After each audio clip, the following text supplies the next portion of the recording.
On the day of our daughter's funeral, my husband booked a first-class trip to Bali with his brother and mistress. His text dripped with cruelty. "We're celebrating new beginnings. Bury her alone, you're used to being pathetic." So I blocked all their bank accounts and mortgage loans, which I'm paying monthly. They called me in shock. 109 missed calls. The text message lit up my phone screen as I stood alone in the funeral home bathroom, my black dress still immaculate because I hadn't allowed myself to cry. Not yet. The makeup I'd applied with trembling hands at 5 a.m. remained perfect, unlike everything else in my life. "We're celebrating new beginnings. Bury her alone, you're used to being pathetic." My hands shook so violently I nearly dropped the phone into the sink. The accompanying photo showed Joshua, his brother Charles, and a blonde I recognized as Melissa from Joshua's office, toasting with champagne glasses on what was clearly a first-class flight. The timestamp, 10:24 a.m., exactly 4 minutes after our daughter Emma's casket had been closed. Before we begin, I want to take a moment to acknowledge that while this story contains heartbreak, it also reveals the extraordinary strength that emerges when we're tested beyond measure. If you believe in the power of resilience and rebuilding after betrayal, consider subscribing. It's completely free and helps us share more stories of people who found their way through impossible situations.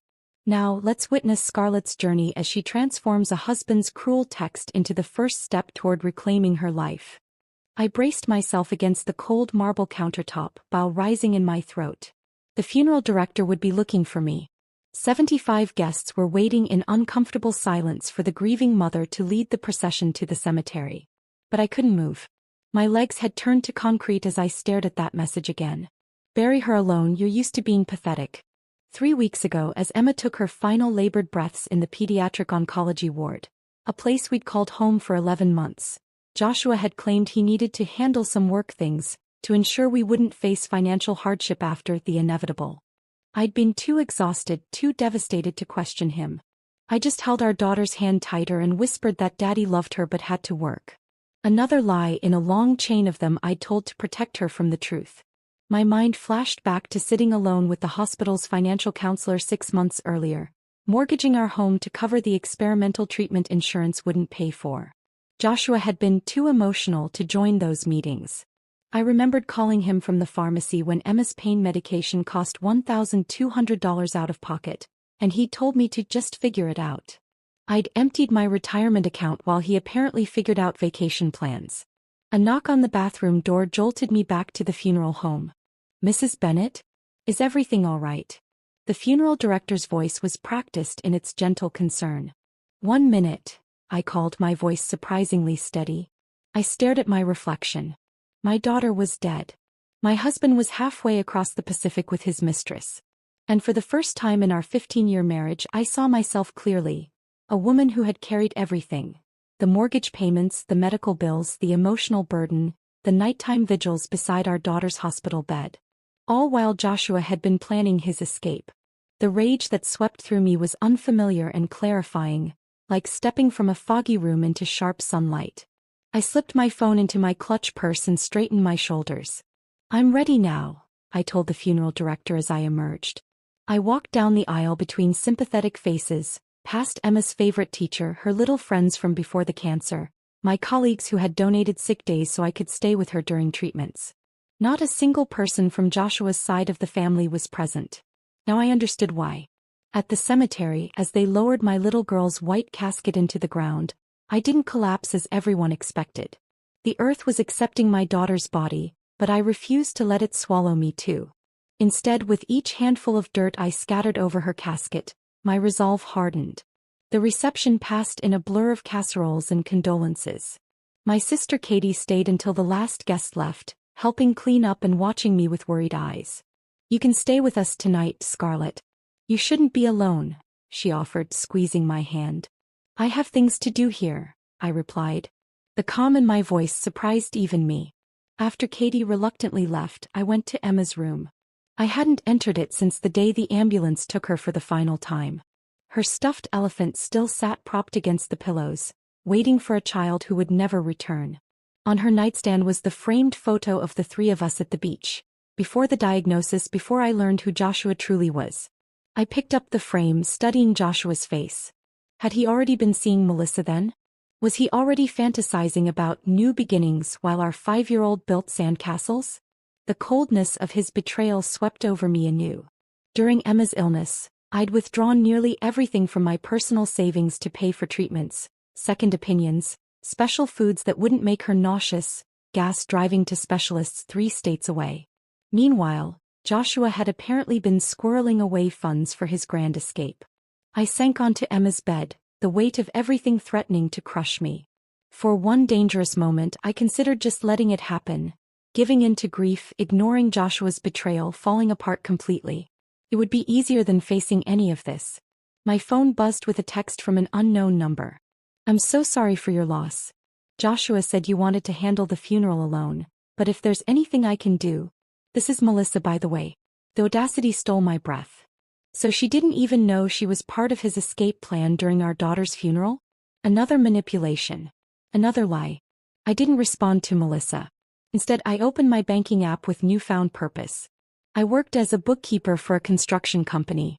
Numbers were my refuge, my expertise. And Joshua had always been too busy to handle our finances. Every account was in my name or jointly held. The mortgage I paid from my personal account because Joshua claimed his freelance income was too irregular. The credit cards he used so freely were all on my credit, opened when his score had tanked after college. Even his new car was financed under my name because we'd gotten a better rate that way. My fingers moved with precision as I transferred funds, changed passwords and froze cards. With each action my breakdown receded further. This wasn't just revenge, it was self-preservation. Joshua had left me alone to bury our daughter. I wouldn't let him leave me destitute too. By midnight I had locked down every account, redirected automatic payments to my personal account, and left exactly $103 in our joint checking. $1 for each missed call that would eventually light up my phone when reality hit them in paradise. I finally allowed myself to lie down on Emma's bed, clutching her elephant to my chest. The tears came then, not just for my daughter but for the life I thought we had, for the husband I believed would stand beside me on the worst day of my life. Mourning would bring consequences and complications. But as I drifted into exhausted sleep, I felt something unexpected beneath the grief and rage. A flicker of power I'd forgotten I possessed. Joshua thought he was escaping to a new beginning. He had no idea I was starting one of my own. I woke before dawn, Emma's stuffed elephant still clutched to my chest. For one merciful moment I forgot everything. Then reality crashed back with crushing force. But the paralyzing grief that had stalked me for months had transformed overnight into something harder, more focused.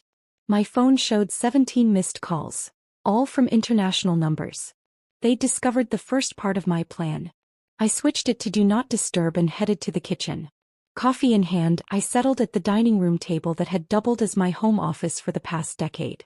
The irony wasn't lost on me that the career Joshua had always subtly belittled, just a bookkeeper, was now my greatest weapon. Numbers had always made sense to me when people didn't. Balance sheets couldn't lie. Accounts couldn't hide their secrets from someone who knew where to look. I'd started handling our finances 3 months into our marriage when Joshua bounced checks for our rent and utilities in the same week. "I'm creative, not analytical," he'd explained with that charming smile that once made my heart flip. "You're so much better at this stuff, Scarlett." What began as managing our household budget expanded as Joshua's freelance graphic design business grew. I tracked his invoices, filed his taxes, and quietly fixed his financial mistakes. When we purchased our home 7 years ago, I'd made the down payment with an inheritance from my grandmother. When his car was repossessed after he forgot to make payments, I financed his new one under my spotless credit. And when Emma got sick, I was the one who navigated the labyrinth of medical bills, insurance claims, and payment plans while working full-time and spending nights at the hospital. I opened my laptop and pulled up our financial spreadsheets, meticulous records of every transaction for the past 15 years. Contrary to what Joshua believed, I hadn't acted rashly last night. I'd simply implemented the contingency plan I'd created months ago when I first noticed unusual withdrawals from our savings account. $500 here, $1,000 there. Small enough that I might not notice, but I always did. I'd convinced myself he was planning a surprise vacation for when Emma recovered, or perhaps setting aside money for her future treatments. The truth was infinitely crueler. My first call was to our mortgage lender. I need to discuss a hardship situation, I explained to the representative, my voice steady. I've been making payments solely from my income following my daughter's extended illness and recent passing. I need to arrange a temporary forbearance while I sort out my finances. The woman's voice softened when I mentioned Emma's death. People become instantly accommodating when you tell them your child has died. One of the few advantages of this nightmare. Next came the credit card companies. I didn't cancel the cards. That would alert Joshua immediately.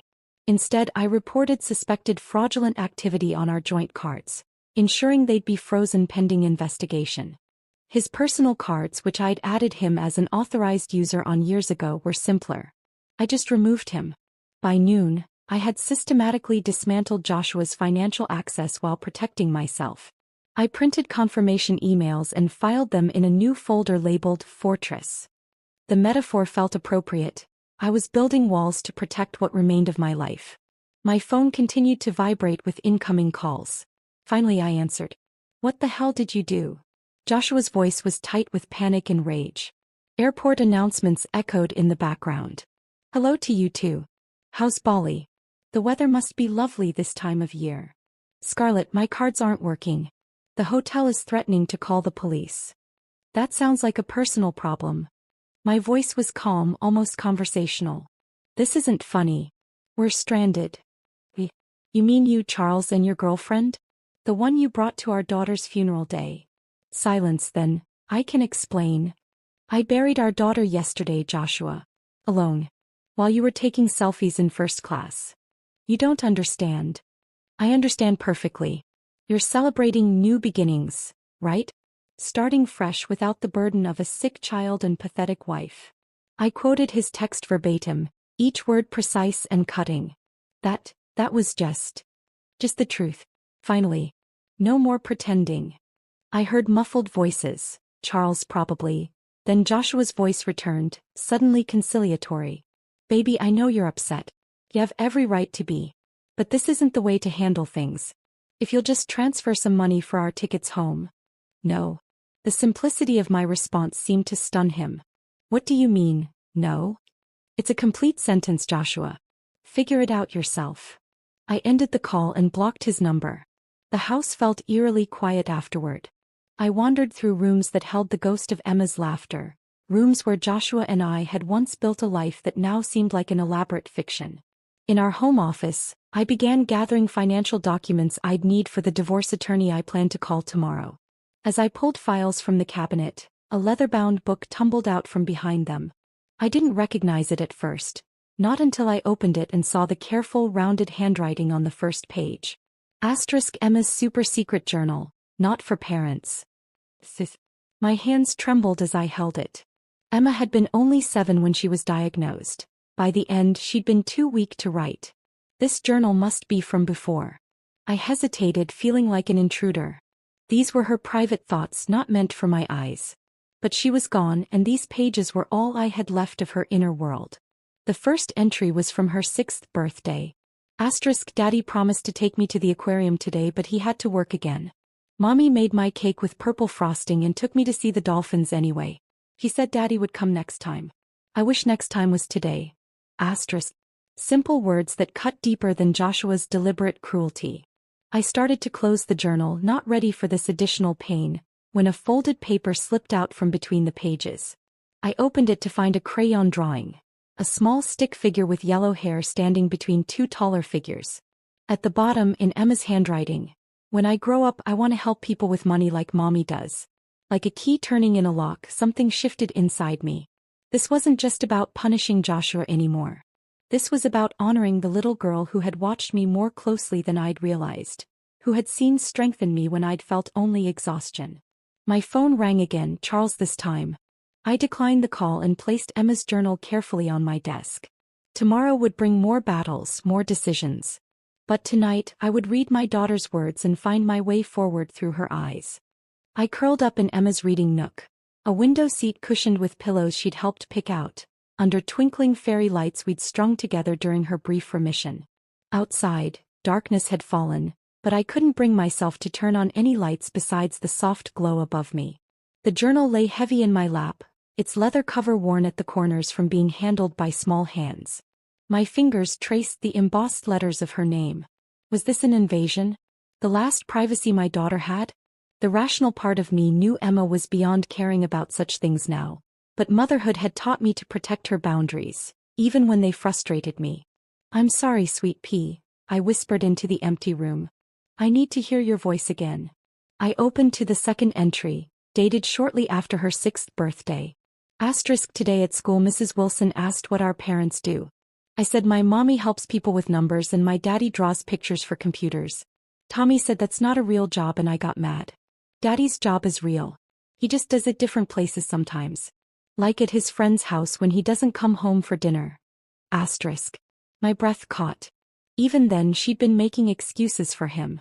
Creating stories that made sense of his absences. I flipped forward through pages of typical 6-year-old observations. Which dinosaur was best? Always the Triceratops. Which girl in class was mean? Brittany with the pink backpack. Which boy she'd marry someday? Either Thomas from Reading Group or Captain America. Normal thoughts from before our world imploded. Then came the entry dated 3 days after her diagnosis. The doctor told Mommy and Daddy I'm really sick. Mommy cried in the bathroom but pretended she didn't. Daddy looked at his phone a lot. I'm scared but I don't want them to know. Mommy says I'm the bravest girl she knows. I have to be brave for her. Tears blurred my vision. I'd thought I'd hidden my fear from her. All those nights sobbing silently in hospital bathrooms, washing my face afterward, practicing smiles in the mirror, and she'd known anyway. The entries grew shorter as treatments intensified. Some pages contained only doodles or pasted hospital bracelets. Others held observations about nurses she liked or foods that didn't make her feel sick. One entry from about 5 months into treatment made me pause. Daddy came today. He brought me a new game for my tablet and stayed for 2 whole hours. When Mommy went to get coffee he told me a secret. He said sometimes grown-ups get really sad and scared, and they do things that might seem mean but aren't really mean. He said if he's not at the hospital a lot, it's not because he doesn't love me. It's because he loves me so much it hurts him to see me sick. I told him it's okay. I understand about being scared. I set the journal down, trembling with fury. He'd manipulated our daughter into absolving him of his absence, making a 7-year-old comfort him rather than the other way around. After several deep breaths, I continued reading. The entries became more sporadic as Emma grew weaker. Most were short, observations about favorite TV shows or which hospital food was least disgusting. Then about 3 weeks before the end I found an entry that looked different. The handwriting was shakier but the words were more mature. Nurse Jen helped me write this because my hands are too tired. I had a dream last night that I was a bird. I could fly anywhere and nothing hurt. I wasn't scared anymore. I think dying might be like that. Mom keeps saying I'll get better but I know that's not true. I wish she would talk to me about it. Dad doesn't come much now. Last time he was here he was on the phone in the hallway talking about Melissa and how complicated everything is. Mom thinks I don't know about Melissa but hospital rooms have thin walls. My fingers went numb. She'd known. All those months I'd been protecting her from the truth about Joshua, and she'd known anyway. 2 pages later I found an entry that broke my heart anew. I made Dad promise something today. I asked him to take care of Mom after I'm gone. He cried and said of course he would. I hope he wasn't lying. Mom needs someone to make her laugh. She hasn't laughed in so long. I don't want her to be alone. The tears came freely now. He'd promised our dying daughter he would care for me, then booked a flight to Bali for her funeral day. The final entry was dated just days before she slipped into her final coma. Mom, if you're reading this, it means I'm gone. I'm sorry.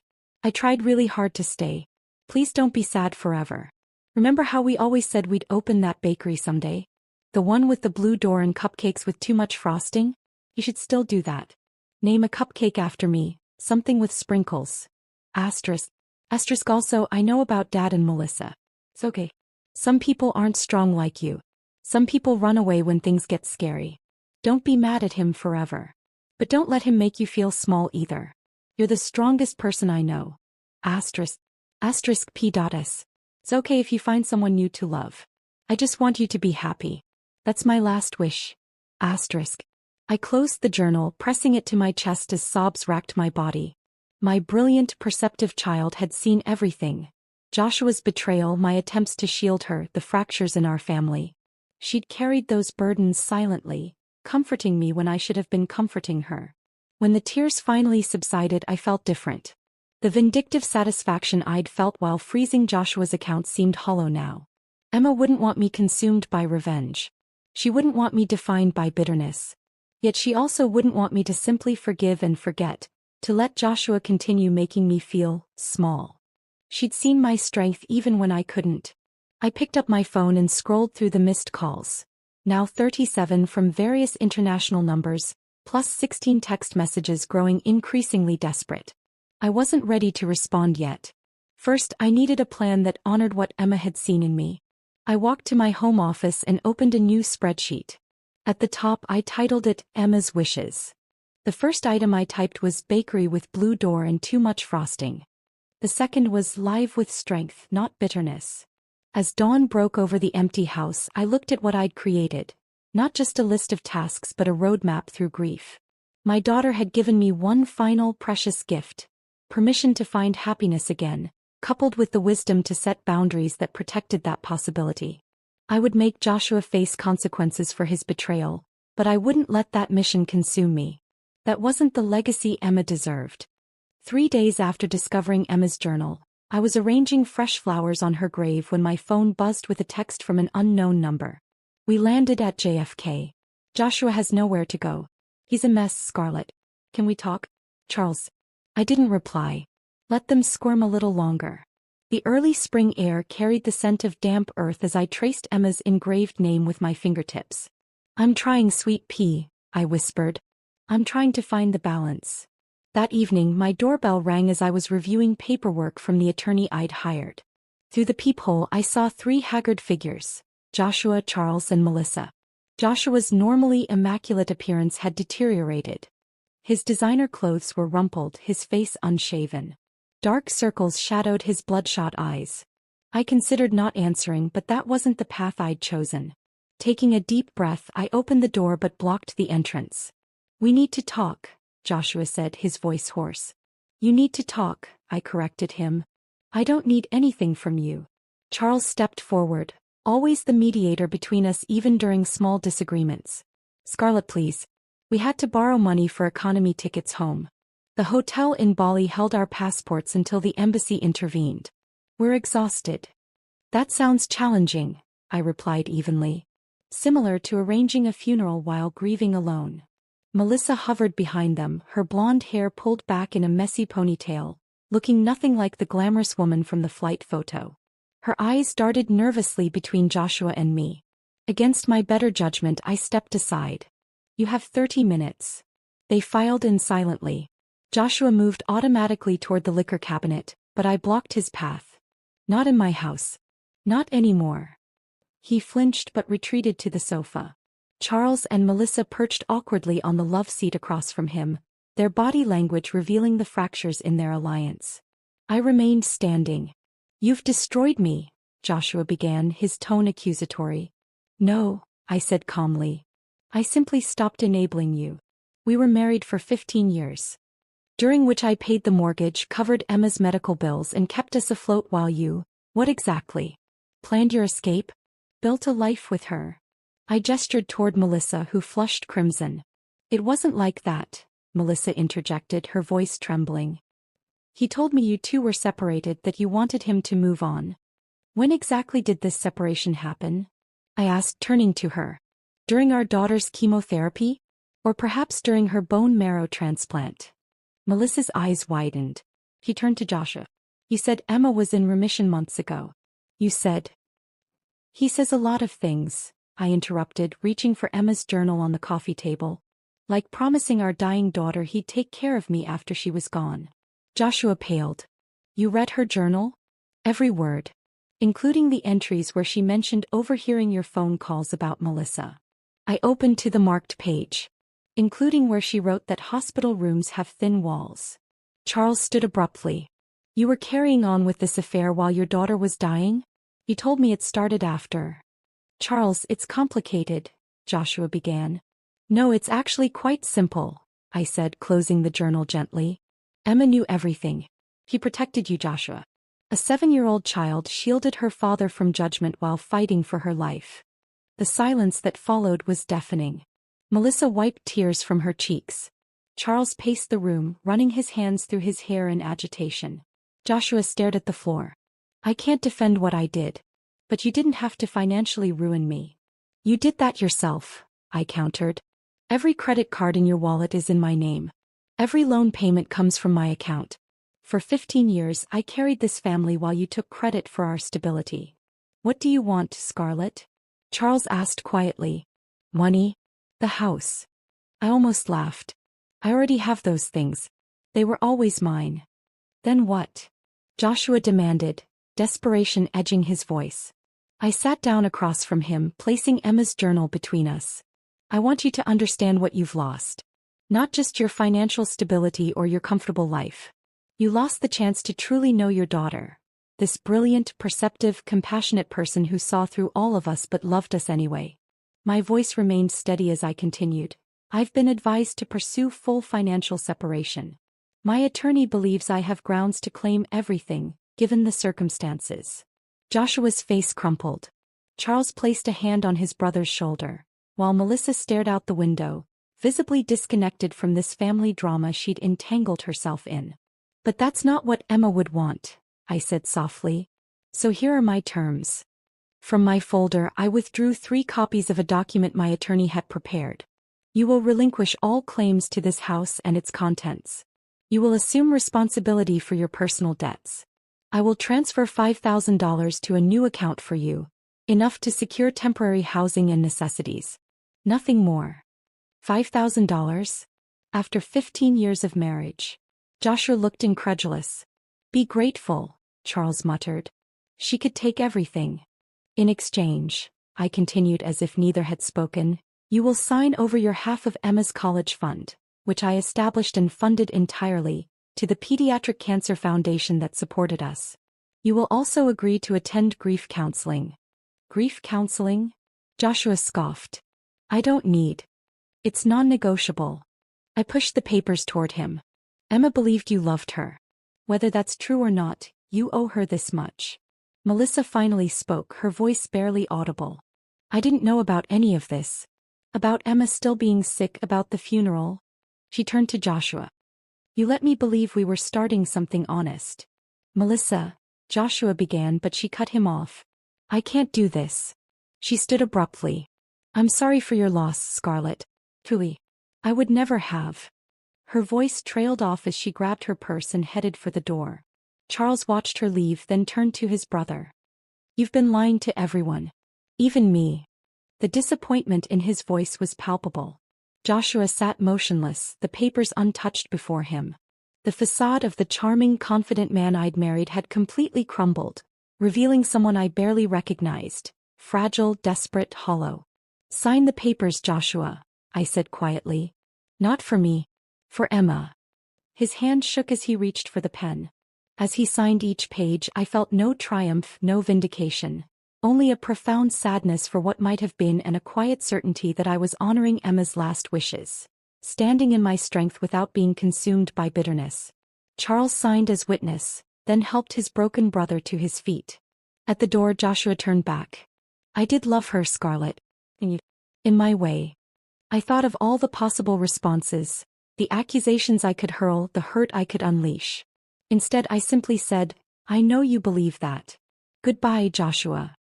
As the door closed behind them, I returned to Emma's journal and added a third item to my Emma's Wishes spreadsheet. Find a way forward with grace, not just anger. The house felt different now, still filled with grief but no longer charged with betrayal. The reckoning I'd imagined for so long had come, but it had changed form. Not a victory over Joshua, but a reclaiming of my own narrative.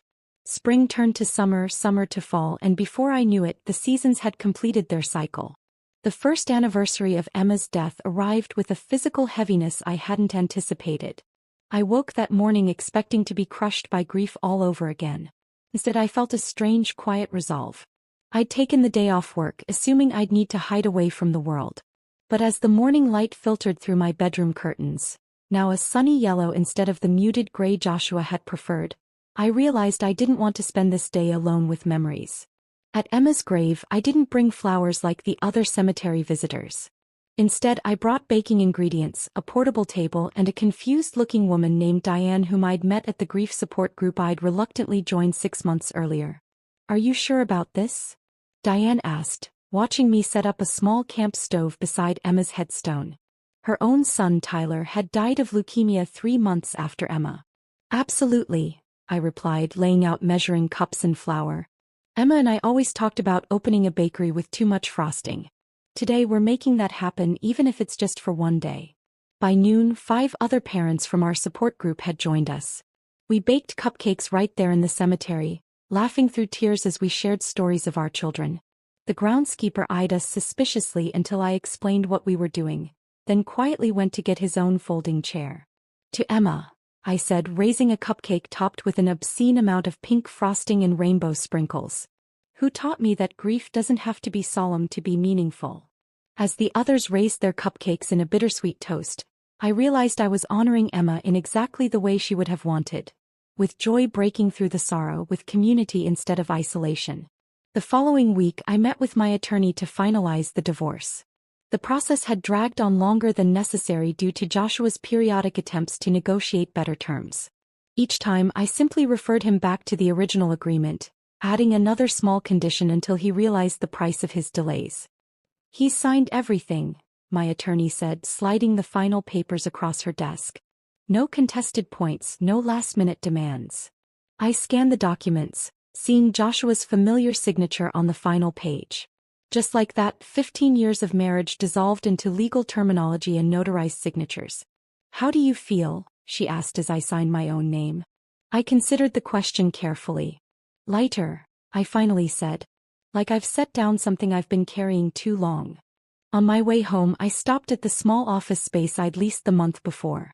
The sign on the door read "Balanced Books and Bridges. Financial support for families in crisis." The idea had come to me gradually as I helped Diane untangle the medical bills and insurance claims that had overwhelmed her after Tyler's death. What began as friendly advice had evolved into a mission. I discovered that many families facing medical crises or the death of a child were drowning in paperwork and financial stress. My skills as a bookkeeper, combined with my personal experience, positioned me uniquely to help. I unlocked the door and breathed in the smell of fresh paint and new beginnings. The walls were a soft blue, Emma's favorite color, and the reception area featured comfortable chairs rather than the sterile furniture of most financial offices. In the corner stood a small play area for children whose parents needed consultations. 2 days a week I would continue at my regular bookkeeping job. The other 3 I would help families navigate the financial maze of medical care, insurance claims, and if necessary funeral expenses, all on a sliding scale based on their ability to pay. Back home, I walked through rooms that had gradually transformed over the months. The formal dining room Joshua had insisted on maintaining but rarely used was now my home office, with Emma's artwork framed on the walls alongside my professional certificates. The living room furniture had been rearranged to create a reading nook similar to the one in Emma's bedroom. Emma's room itself had been the hardest to address. For months, I'd kept it exactly as she'd left it. The door closed most days because the sight of her untouched things brought too much pain. Then one day, after a particularly good session with my therapist, I'd opened her curtains and let the sunlight in. Now half the room remained Emma's space. Her bookshelf, her favorite stuffed animals, her collection of rocks and feathers arranged on a special shelf.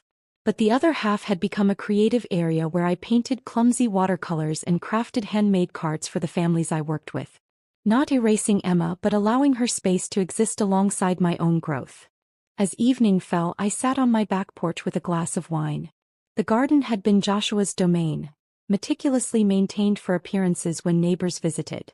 Now it was gloriously, intentionally imperfect. Wildflowers grew among the vegetables.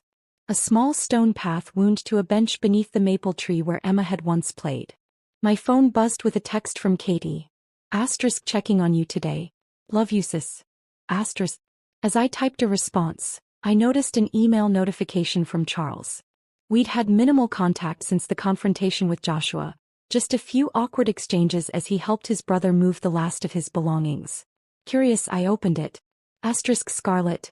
Wanted you to know Joshua started grief counseling last month.